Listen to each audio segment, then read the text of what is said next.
One of the most dominant forces the game of basketball has ever seen. He is a four-time champion. 3 of those titles came with his former teammate Kobe Bryant. The one and only Shaquille O'Neal is in the house with us. Shaq, great to have you on the show. Thank you for being here.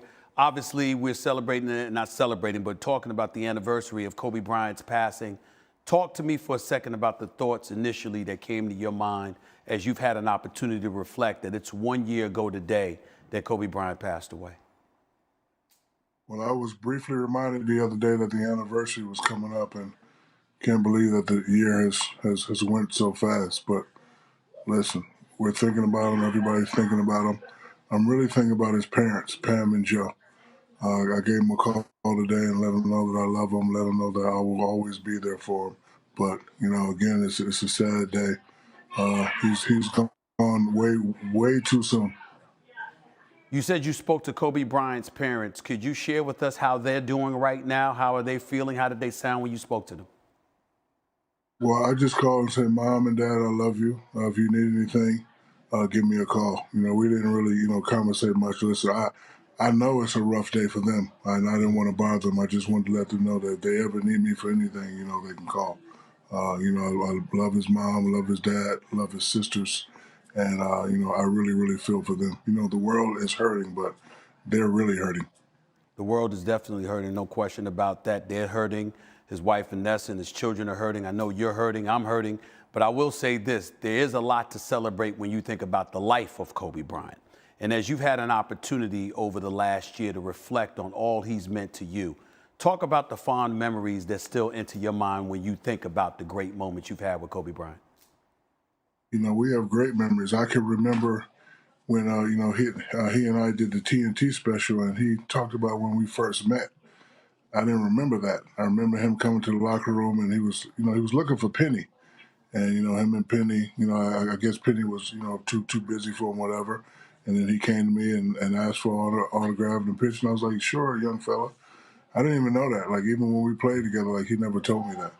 But look, he was a guy that when he came in at 17, 18, he knew he wanted to be the best player in the world. And we definitely had the big brother, little brother relationship. And people ask me all the time, if we had all over to do again, what would I do different? And the answer is nothing. We definitely pushed each other, and it was able for us to win 3 out of 4. Unfortunately, the business of basketball kicked in. I wanted to do other things, and then he was really able to shine and take over, make a name for himself. But again, he's gone too soon. He'll never be forgotten. But I can boastfully say that we are the most enigmatic, controversial, most dominant 1-2 punch, little to big, ever created, and we will never be duplicated. I don't care what you say, and I don't care who you try to compare us to. It'll never be another Kobe and Shaq ever again. When you've reflected on Kobe Bryant, his life, his accomplishments, being the 5-time champion that he is, and you think about the times that y'all had together, how many titles do you believe y'all would have won had y'all stayed together? Probably at least 2 or 3 more. But again, the business of basketball kicked in. I don't want to elaborate that. Everyone knows the story. It ain't about that today. But listen, he was one of the greatest players ever. I'm glad I had the ability to go to war with him. My favorite story is in the finals, Indiana. I was killing, got into foul trouble, and it was one of those games that if we lose, Indiana may get the momentum. They can win the championship. But Kobe, during the timeout, he's like, "Big dog, I got you. Just sit back and enjoy the show." It was the most impressive 5, 6, 7 minutes I've ever seen. That's when I got to press conference and said, "This guy is, the best player in the world." I've only seen one other guy say what he was going to do and go out and do it, and that was Michael Jordan. So, at that point, look, I already had respect for him, but when he did that during the finals, I was like, he's ready.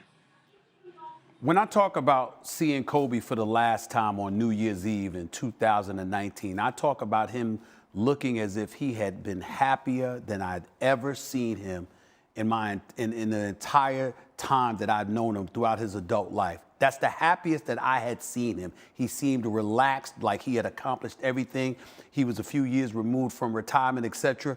Is that the impression that you got in the years since he retired, that he had been happier than you had ever seen him? It is, but the last time I seen him play, Because I would always like to test Kobe's temperature. You ain't gonna do nothing tonight. Go out and get.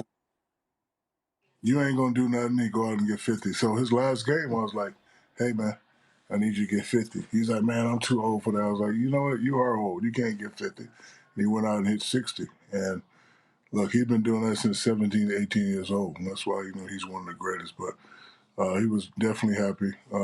Beautiful family, beautiful wife, beautiful kids. He was doing well in business, and everybody was happy for him. When you sat down one-on-one with him, when y'all did y'all one-on-one, reflecting on y'all career together, what did you what did you take away from that interview with him that you may not have known prior to that interview? What did you get from that? I mean, I get that we were both young, chasing the same thing. And I've actually said this on air. A lot of times people worry about useless titles. It's his team. It's his team. And but like off the court, we worry about useless titles. But every time we got on the court, we took care of the task that was at hand. I wish I would have been able to communicate with him more after basketball. That's the only thing that really makes me upset. And that's what I tell people: if you have friends, people you ain't seen, high school teammates, college teammates, old work buddies, and you need to tell them something, reach out, call them, text them, FaceTime them. Let them know you love them. Let them know you miss them. Let them know you care about them. Is that your biggest regret when it comes to Kobe, the fact that y'all didn't talk as much as you would have liked to? Yes, Kobe Bryant and my sister. My sister passed away a couple months before Kobe, and you know how we are, Stephen. And we work, and we got things to do. We're trying to build the brand, and we're trying to do so much. We really need to take time and just reflect on speaking to our loved ones. So that's what's been haunting me this past year or so. Not being able to just tell them every day that I love them when I should. It's no excuses. What would Kobe say to all of us now? He's in heaven looking down on us, wishing us the best, probably wanting to push us, drive us forward. What would he be saying to us about now as it pertains to how we should be feeling about him and what we all should be doing with ourselves? What would he say in your estimation? He would probably say, carry on. He would probably say, thank you. Because listen, at age 17, he said, I'm going to be the Will Smith of the NBA. I want to be one of the biggest. Yes, that's what he said to me. He said, I want to be one of the biggest names to ever grace the basketball court. People are definitely going to remember our name. And he was already a legend. But look, every day I see a Kobe highlight. Every day I see a Kobe tribute. My daughter got in contact with a guy who painted me these two beautiful pictures, one of myself, one of Kobe. I purchased them. Last night I was on Instagram Live with a guy who painted a Kobe and SHAQ photo. I'm going to buy that photo from him. And I actually have a mural in my living room. Kobe could critique. I would know this personally because I get on you about your wardrobe from time to time. You know how I do. I know what you're going to ask me. Kobe would say you're breaking all the rules. You can't wear white after winter. And I know you're not wearing boots with that suit.